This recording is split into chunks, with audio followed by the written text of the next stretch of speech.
All right, guys, you can see I'm out in the gym today, so we're going to talk a little bit about a very interesting topic. A lot of people always ask me, hey, Dr. Baker, how do I do the holy grail, which would be gaining muscle and losing fat at the same time? And traditionally, that's thought to be quite challenging to do, and quite frankly, it is, particularly as you get leaner and leaner. But there is a new study that came out showing some of the parameters by which that may be accomplished, and a couple interesting points. So this is a study here.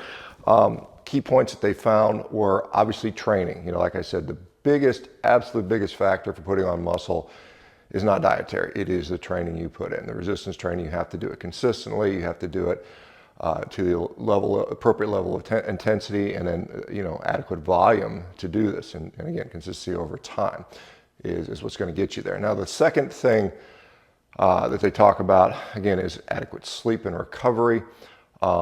They talk about, and this is probably the interesting point of the study, is how much protein is required to facilitate this, or at least improve this. And so they say that basically per kilogram of body weight, and you remember a kilogram is 2.2 pounds, but every kilogram of body weight that you have of fat-free mass, so you subtract your fat percentage. So if you are 20% body fat and you weigh 200 pounds, you take 20% from that, and you're left with 160 pounds of fat-free mass, right? So let's say you've got 160 pounds of fat-free mass. You want to get between 2.6 and 3.5 grams of food per those many pounds of body weight. So for instance, if you had 200 grams of fat-free mass, which is, I probably have around 215-ish pounds of fat-free mass on me. I weigh 255. I'm probably somewhere in the 13% body fat range, something like that, somewhere in that number. So for me, to get, so let's say I have 220 pounds. That's about 100 kilograms. I would be able to consume 260 to 350 grams of protein a day. And that's pretty in line with what I actually do, which is interesting.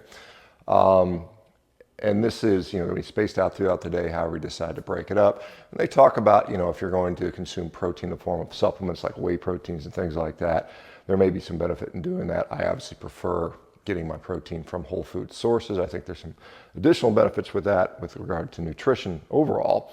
But they say that perhaps adding some protein after a workout, relatively within, probably a couple hours, is going to be maybe somewhat beneficial. And I think, again, if all things are ideal, obviously adequate training, perhaps bolusing the protein at least twice a day. That seems to be something that leads to better overall absorption. So anyway, let me know what you guys think about that. What's been your experience, and we'll talk to you soon. Take care.